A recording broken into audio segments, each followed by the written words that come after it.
The American Revolution was a monumental event in world history, giving birth to the most powerful nation in the history of mankind. As the unipolar system that the US has enjoyed since 1991 is beginning to crack, it begs the question, how different would the world look if the American Revolution had not succeeded? Would Britain instead be the global hegemon? Would imperial pink still be the color of most of the world? Would Enlightenment ideals still have spread across the world? To answer these questions, we first have to consider how the American Revolution could have failed. The seeds of conflict were sown after the 7 Years' War, also known as the French and Indian War. In 1763, the Royal Proclamation was issued, redrawing Britain's territorial boundaries and prohibiting colonial settlement west of the Appalachian Mountains. This angered the colonists, who believed that they should be rewarded for their service during the war. Tensions escalated in 1765 when the Stamp Act was passed, imposing direct taxes on the colonies to fund the stationed British Army. This was after the Sugar Act was passed in 1764, which had already upset the colonists. The colonists argued that being taxed without representation violated their rights as Englishmen and complained to the UK Parliament. In response, the colonies boycotted British goods, and a group called the Sons of Liberty formed to resist British tax implementation. The Stamp Act was eventually repealed in 1766. However, the passage of the Townshend Acts in 1767 and the Boston Massacre in 1770 increased anti-British sentiment. The Tea Act and the subsequent Boston Tea Party led to the enactment of the Intolerable Acts in 1774. These punitive measures aimed to suppress Massachusetts self-governance and other rights it had enjoyed. In September of that year, the First Continental Congress convened to discuss a collective response to Britain. The Houses of Parliament declared a state of rebellion existed in the North American colonies, and the conflict escalated on April 19, 1775, when British troops were sent to arrest the rebellion's leaders. They encountered rebel forces and eventually fell back after an engagement in Concord.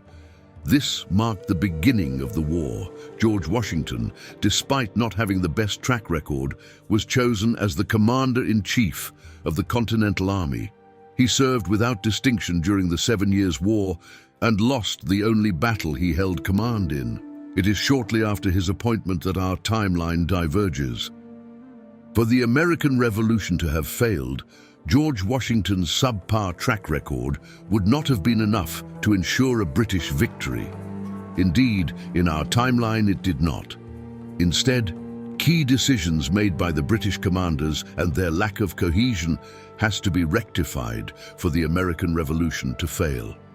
In this alternate timeline, the British achieved victory in the Battle of Saratoga in October 1777 due to General Henry Clinton providing aid to General Burgoyne. This success leads to the retreat of Horatio Gates's American forces to Albany, where they eventually surrender to the combined forces of Burgoyne and Clinton. Without the American victory at Saratoga, they do not receive increased aid or an alliance from France, which occurred in our timeline. Facing the dilemma of defending either Albany or Philadelphia, George Washington divides his forces, but they are not large enough to effectively protect either city. After fleeing Philadelphia, Washington admits his failures and resigns from his command of the American armies. Ben Franklin conveys the news from Versailles that France will not provide aid following the loss at Saratoga and the fall of Philadelphia. Moderate figures such as Dickinson and Galloway rise to command Congress and begin seeking peace negotiations. By mid-1778, an armistice is agreed upon, resulting in a relatively easy peace to allow the British to focus on issues in India. Some of the signatories of the Declaration of Independence are tried and executed, while others are exiled or imprisoned. Rebel soldiers are granted amnesty. The Galloway Plan, a modified version of it, is seen as a favorable alternative to British rule under moderate Prime Minister Lord North. The 13 colonies are grouped into 3 confederations: North, Central, and South, with the ability to send representatives to each other and to the House of Commons, but without voting rights in the latter. The Confederation of North America is formed. However, some rebels refuse to submit to British rule and flee to Texas, which is owned by New Spain. The American Revolution provided an inspirational example to French revolutionaries of a successful rebellion against a monarchical system, with notable veterans of the American Revolution, such as the Marquis de Lafayette, playing leading roles in the French Revolution. It would still likely occur in this timeline, but it is hard to say when, given the immediate catalysts being different.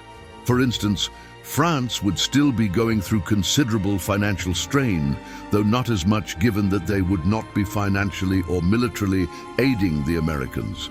However, social inequalities paired with the influence of Enlightenment thought would have persisted independent of the results of the American Revolution. That being said, we would not see the ideological influence that an American victory had on France in our timeline occurring in this alternate timeline. Tensions would still persist between continental powers and an ascendant Britain. Potential causes for future wars include colonial disputes and trade routes. Spain would seek to protect its American territories, while France could try to reclaim what it lost in the 7 Years' War. In this alternate scenario of the Napoleonic Wars, we have a unique alignment of powers, leading the anti-British coalition, France and Spain. These two nations are allied, likely due to their common interests and historical connections, including economic ties to their colonies. Dutch Republic aligns with France and Spain, motivated by its economic interests linked to the colonies of its allies and a historical enmity with Britain. Russia and Austria.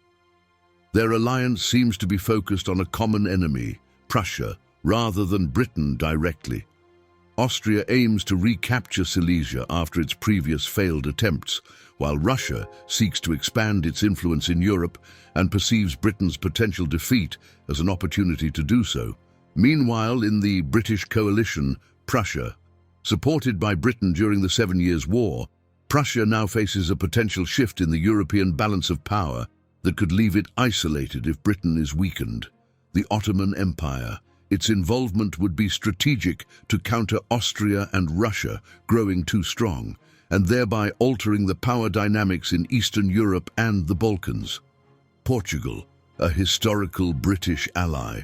Portugal would naturally align with Britain to safeguard its own colonial interests against Spain and France.